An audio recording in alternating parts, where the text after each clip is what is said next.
All right, salad time. Now, the Chinese chicken salad, I'll tell you what, it's a retro one for me, especially doing my culinary training for all those years in California, because it's such a Wolfgang Puck mid-80s, 90s salad. It was so popular. I remember hitting the fasterants a little bit, or like the Applebee's, things like that. They would always have some sort of Oriental chicken salad, something like that.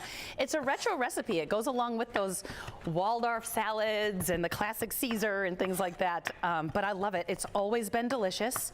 I've always loved making it, and it just felt light and springy but delicious. So we're gonna get started on the dressing. Right now I'm mincing up some ginger, some fresh ginger. You can whisk it if you want to, but sometimes Sarah's so smart. She keeps like marinara bottles, and we use these to make dressings. Very smart. Because you need a big one here. This makes a lot of dressing. The reason is, when I used to have to make this in a restaurant, you'd make tons and then you would drizzle around the plate for a little extra. So I always just find myself making extra. So if you look at this and say that's too much, you can have it. I just like having extra. I'm a dressing girl. If you give me a salad that doesn't have much going on, like much dressing on it, what's the point? I don't care about the nutrients. I want all the good stuff. Okay, so now in here we've got some minced up ginger, and then I have a few cloves of minced up garlic. And now we're gonna do some stock market olive oil. We're gonna do 3 tablespoons of olive oil. Now this is a recipe that dates back to, the first one to really come out was Good Housekeeping magazine came out with a spinach Asian salad that used sesame oil, sesame seeds, and crunchy, like vermicelli noodles, like kind of like the crunchy noodles, ramen noodle type things. So that's kind of the first one that we really found as kind of a fusion salad to make its way over here.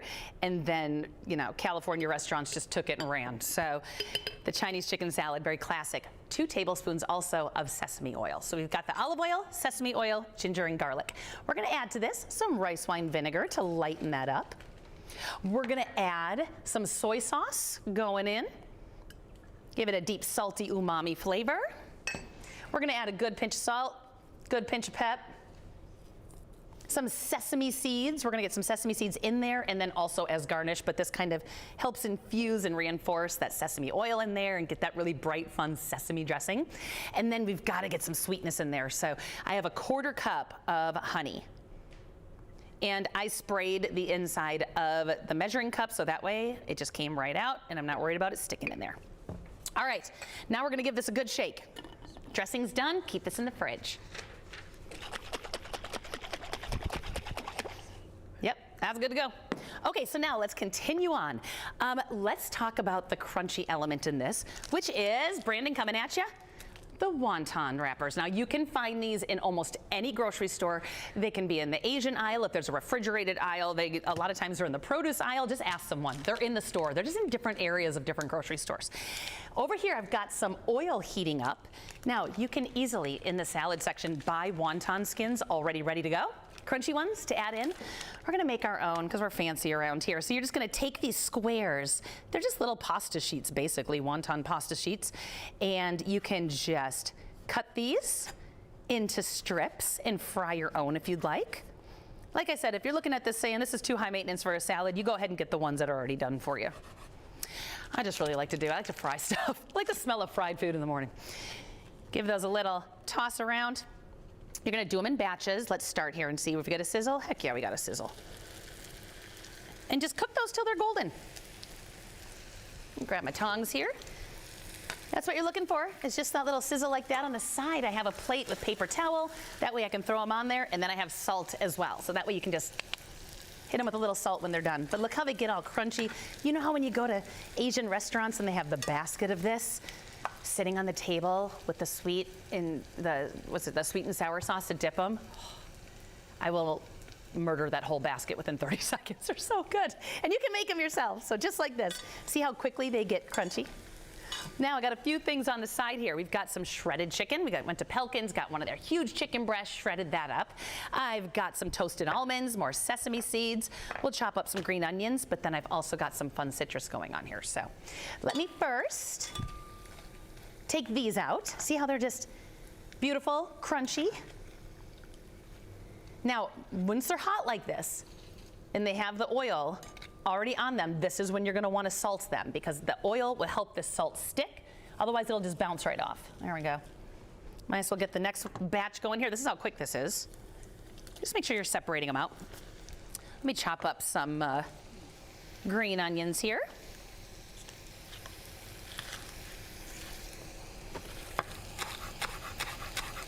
There we go. Nice fresh green onions to toss in this salad. Now this salad is we're making it very traditional with a mix of shredded iceberg and cabbage. Gotta have the cabbage in there. Let me give these a little twirl around. Now remember, every time you put something into oil like this, it's going to lower the temperature of the oil. So let's say that oil was at like 350 when I started. It's probably down to about 320. You can tell because they're not getting as golden as fast. So sometimes give yourself a moment to let that heat come back up or turn the heat up just a little bit. But every time you put something, those were cold from the fridge. So you put that in there, it's gonna lower the temperature. So you can see these don't get as golden as fast. And that's okay, we're not in a rush. Okay, let me put those to the side. Now I've got my big bowl of cabbage and iceberg. We'll add these right in. I'll save a little for garnish as well. We're gonna add in the chicken. Yum. Just some shredded chicken, whatever you got going on. Now, citrus and avocado time. Now, it's I think you've probably seen it when you get them at maybe faster restaurants. They will have kind of the canned mandarin oranges going on. Right now, the oranges are gorgeous at the store. So Sarah grabbed me a couple different ones. Let's see what that one is. This is a darker one. Blood orange? Blood orange. Blood orange. Get some fun citrus in here. What you're gonna wanna do. Ooh, let's go. I love a color. I love a color like this, gorgeous. So what you're gonna do is you're gonna cut both ends off. This is called supreme. When you supreme an orange, which is when you take off the skin. I'm carefully keeping an eye on my wontons here as well.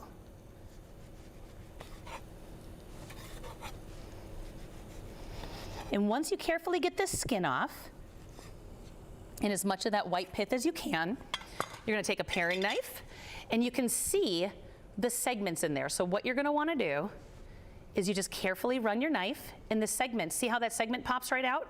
Gorgeous. Hold on one second. We're multitasking over here, everybody. These need 20 more seconds. And you're just gonna carefully, and if this gets you nervous, right? If you're not great with the knife skills, find a towel you don't love, put it in a towel. Kind of like when you're shucking oysters or anything, you can, that way you protect your fingers. And this helps you, this is one of the first things you learn in culinary school is how to supreme citrus. All right, let me get my crispy wontons out of here. And get a little, oh, come on. I might save a couple of these on the side just to snack on. A little more salt. All right, so now we're gonna keep supreming these, but Sarah was smart, grabbed me oranges of all different colors. But for right now, we're just gonna do this one for sake of time. I'm gonna throw these in, but we're gonna get a bunch of oranges in here along with almonds going in. I'm making a mess, Sarah, I'm sorry. We're gonna get some sesame seeds in here. We're gonna get, let me move all this to the side here. Let's see, how much time do I have, Abby? Do I have time to do? 1 minute. Okay, we'll do an avocado real quick.